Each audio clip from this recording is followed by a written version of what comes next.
It is my pleasure to introduce our next speaker, Dr. Xin Sun. Xin earned her bachelor's degree at the Sun Yat-Sen University in China, where she majored in biology and minored in computer science. Xin also obtained a master's degree at the Hong Kong University of Science and Technology in Plant Sciences. Xin joined Benoit's lab in 2005 as a PhD student at the University of Toronto. During her time in the lab, she worked on generating a mouse model to study the chromatin remodeler BAF60C in embryonic heart development. After her PhD, Xin moved to England for her postdoctoral studies at the University of Oxford, where she joined Paul Riley's lab. I know it's very late in the UK, Xin, so thank you for joining us, and very excited to hear your latest work. Thank you, Kavita. So thank you for inviting me here. I'm very excited. And I would like to tell you the story. I have been working in the last 5 years in Paul Riley's lab. A component in the extracellular matrix called Agrin. As you may know, that Paul Riley's interest is on the epicardium. So let me start my talk with a little bit different way. That I would like you to stare at this embryonic heart at E13.5 directly, because the epicardium is a mesothelial cell layer that undergo EMT. The cells in epicardium undergo EMT and invade the myocardium beneath it. In the myocardium, the migrated embryonic epicardium-derived cells differentiate into fibroblast and smooth muscle cells and support the embryonic heart growth. So because we work on the EMT of epicardium, one day this idea came to me, asking Paul that, how about we look at it directly? And Paul said, yeah, go ahead. And then I selected scanning electron microscopy to directly observe the embryonic heart when the EMT is known as active stage. So what you can see in this image, at the ventral side, the epicardium is not as smooth as we thought. Instead, it has a lot of small structures like rosette formed by cell clusters. And on the dorsal side, it is relatively quieter. You can see the epicardium is more smooth. But you may notice that the cells have different morphologies. Some cells are flat and some cells are more separated. So at a closer look, you may appreciate that the cell morphology is indeed distinct.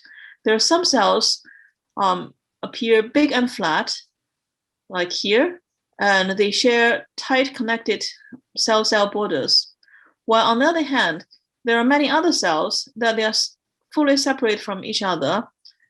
And at a very closer look, you may appreciate that these cells don't connect with each other at all. And they have a lot of small protrusions on the surface. So according to the definition of cells undergoing EMT, that the cells are separated from each other, lose the tight connection, and invade and penetrate into the basal membrane beneath. My hypothesis is that these cells we observed with SEM is epicardial cells undergoing EMT. So the SEM result tells us that the epicardial cells show heterogeneous morphologies with distinct epithelial-looking cells and mesenchymal-looking cells. This observation with SEM is also supported with fluorescent immunostaining of the two epicardial markers, the protoplanin, which is a ECM components that labels the out boundary of the epicardial cells, and WT1, which is the master regulator of epicardial cell fate. You can see on this, again, E13.5 heart, with at the magnified region of the ventricle wall, you can see the epicardial cells, the WT1 positive nuclei nicely localized together on the surface. While in this region, labeled as C, the WT1 positive nuclei has various morphologies. Some are rod-shaped and some are round-shaped.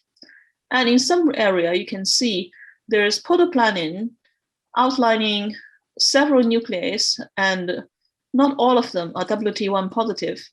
So this may be consistent with observation we see under the SEM that some cells have lost the cell-cell border, lost the cell-cell tight connection, and migrating into the beneath myocardium.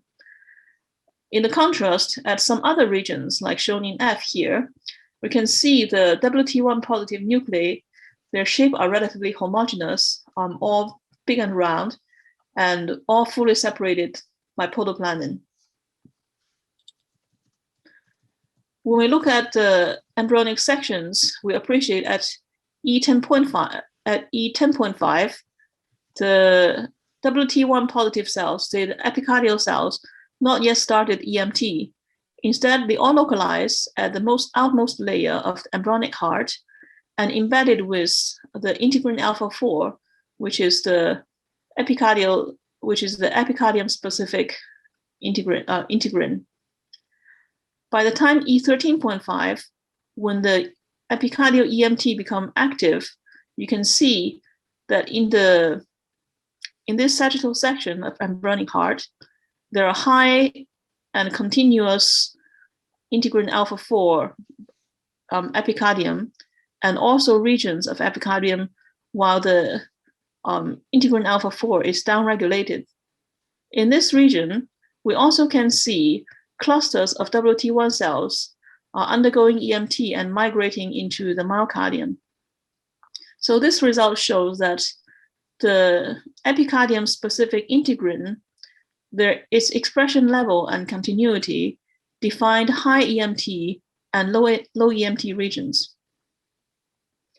And similarly, at 14.5, we also identified high EMT region where the WT1 positive nuclei are big and round, and they organized into multi-layers and migrating into the myocardium. In this area, the laminin, which is the major component of the basal membrane, is low expressed and discontinuous. On the contrary, in the same heart but a different region, we can see that the WT1 positive cells, they're all small and tightly packed together with a rod shape and remain attached on the epicardium level, and relatively few WT1 positive cells are visible in the myocardium. And in this region, the laminin, which labels the basal membrane, is continuous and intact. So these section results showed us that in the high EMT region and low EMT region, the composition of extracellular matrix is different. So what is extracellular matrix? It is a ginormous protein network that allows the cells to attach to it. It also offers dynamic signal growth and migration signals to the cells. And we're interested in one of the components of the extracellular matrix, Agrin, because our collaborator in 2018 have reported the regeneration effect of Agrin in post-infarct heart. Injection of Agrin can dramatically enhance the regeneration of myocardium wall and recover the cardiac function. The next thing is I looked at the localization of Agrin on the epicardium during the embryonic heart development. Here I can show you that Agrin is detected in the epicardium cells, co-localizing together with protoplanin, marking the extracellular matrix of the of the epicardium cells. We acquired Agrin knockout. We acquired the Agrin heterozygous mouse and generated Agrin full knockout. And at 14.5, I looked at the epicardium of Agrin knockout embryonic heart using scanning electron microscopy. Surprisingly, I still can see the two distinct morphology of the epicardial cells, the big and flat one, and the small and round and separate from each other one. However, I will bring your attention to these micro protrusions on the surface in the epicardial cells. So you can notice, you can see that in the Agrin knockout, there are much fewer of these micro protrusions along the cell-cell border and on the cell surface compared with the wild type. So this suggests that loss of Agrin probably have compromised the cell activity of the epicardial cells. We also checked the epicardium marker at 16.5 in Agrin knockout embryos. At 16.5, you can see that the protoplanin that clearly define the border of the clearly define the boundary of epicardial cells are hardly visible in Agrin knockout embryos. Protoplanin also labels the cardiac lymphatics, and the cardiac lymphatic does not lose the protoplanin staining in Agrin knockout, suggesting that Agrin only affect loss of Agrin only affect the protoplanin in epicardium cells.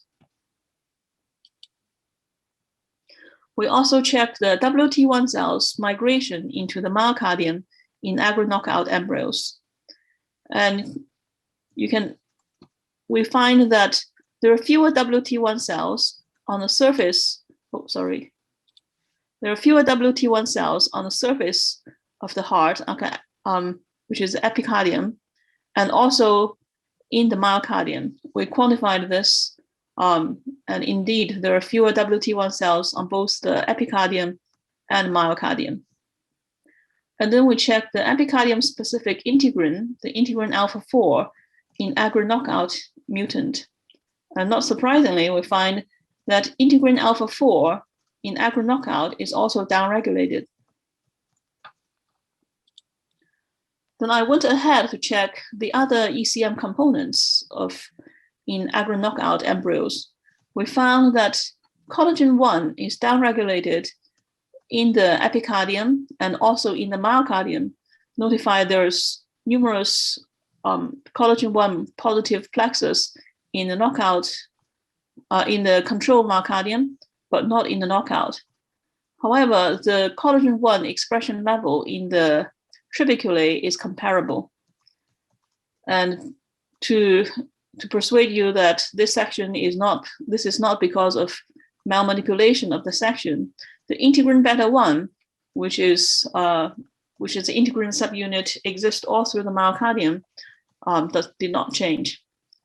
And similarly, you can notice that the laminin all through the myocardium and epicardium is downregulated in Agrin knockout, while in the same section, the PCAM was not affected much. And interestingly, we found loss of Agrin has increased the beta-catenin in myocardium and also epicardium compared with the later control. And then the next thing is we checked the dystroglycan, which is a known receptor of Agrin on the Agrin knockout embryos. One thing I would like to point out is that the dystroglycan showed a very interesting puncture shape on the surface of E14.5 embryonic heart. While in the Agrin knockout heart, you can see that these puncta either fully disseminated or become very obscure. In the same region, you can also see that WT1 expression in epicardial cells are downregulated with the loss of Agrin. So in Paul's lab, we adopted a method to differentiate human ES cells into epicardial-like cells. and test the EMT effect of various reagents. So in collaboration with my coworker, Sophia, I tested Agrin's effect in human ESC-derived epicardial-like cells. With 5 nanogram of TGF-beta, we can induce aggregation of stress fiber, which is an indication of EMT. And similar with TGF-beta's effect, the Agrin gradient concentration can induce a dose stress fiber aggregation indicating EMT, and this effect is dosage dependent. And also similarly, we find that addition of Agrin can induce downregulation of beta-catenin at the cell-cell border localization, and this also shows a dosage effect. And when we block the receptor of Agrin, integrin alpha-4, the beta-catenin localization on the cell-cell border also downregulated. And when we use the combination antibody to block the epicardial integrin, integrin alpha-4 beta-1, this effect is more dramatic. As a comparison, TGF-beta does not induce this strong downregulation of beta-catenin, suggesting that Agrin induces EMT through a different signal pathway with TGF-beta. And let me remind you that dystroglycan show that very interesting puncta morphology in the epicardial cells. So I want to find out what that is. And based on the morphology, my hypothesis is probably Golgi apparatus. To test my hypothesis, I checked the dystroglycan localization and Golgi in cultured mouse epicardial cells. And interestingly, we can see that addition of Agrin, 200 nanogram, aggregated dystroglycan and overlap with Golgi apparatus labeled here with GM130. However, TGF-beta does not have this dystroglycan aggregation effect. And then the next question is, are those puncta we saw in the embryonic heart, are those dystroglycan puncta we saw in embryonic heart also overlap with Golgi? And then at high magnification of embryonic whole mount embryonic heart, we saw indeed that dystroglycan overlaps with Golgi, suggesting that this is the phenomenon in embryonic heart, in embryonic epicardial cells. And then we went ahead to check that how loss of Agrin affect the morphology of Golgi. And as I shown in the previous slides, you can appreciate that Agrin knockout resulted in dispersion of dystroglycan, and it also have affected morphology of Golgi, although the Golgi is not fully disseminated like dystroglycan. So this suggests that Agrin probably regulate the epicardial cell EMT through aggregation of dystroglycan into Golgi apparatus. And this mechanism has not been reported anywhere else, and more future work will be done to elucidate further this mechanism. So to summarize my work, here I have shown you that during the development, epicardial cells have different morphologies on the surface of embryonic hearts. Some epicardial cells show flat and epithelial morphology, while others show detached and mesenchymal morphology.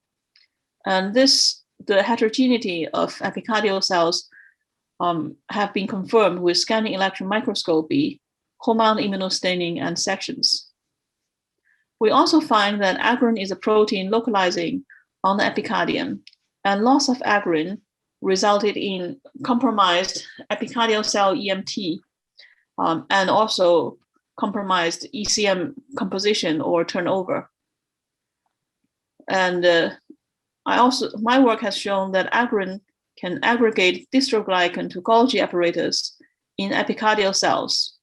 And loss of Agrin resulted in the dispersion of dystroglycan from Golgi. And what this aggregation means for the epicardial cell EMT and epicardial cell differentiation remain to be elucidated. And I'd like to thank my present supervisor, Professor Paul Riley, and the Riley Group members, and the facility and the micron facility for electron microscopy and confocal, and our collaborator in Weizmann Institute, Professor Eldad, and his PhD student Alad, and also our BMS who maintain the mouse slides, and my funding bodies. Thank you very much.